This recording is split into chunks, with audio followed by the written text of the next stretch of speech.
алейкум урбактар. 30 ноябрь күнү Керметтоодо соревнования болот экен. Буга 10 орун коюлуптур. Биринчи орунга ушундай чоң палатка шторлор менен айванчасы менен келди. Экинчи орунга мындай раскладной чемодан стол коюлуптур. Үчүнчү орунга сумка менен өтүк. Төртүнчү орунга спальный мешок, жайындасыз эле, кышындасыз эле жатсаңыздар болот.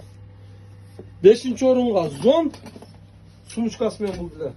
Алтынчы орунга сумка менен өтүк. Жетинчи орунга шаймандарыңызды, каймактарыңызды полный салгастан ушундай сумка, качество тоже нормально экен.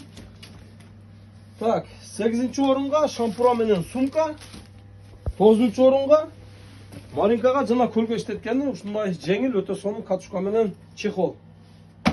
9-нчу орун болду.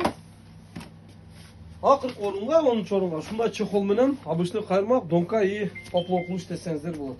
Бардыңыздар Керметтоого 30 ноябрда келип өзүңүздөрдүн күчүңүздөрдү сынап, подаркаларыңыздарды утуп кетиңиздер. Ийгиликтүү күн.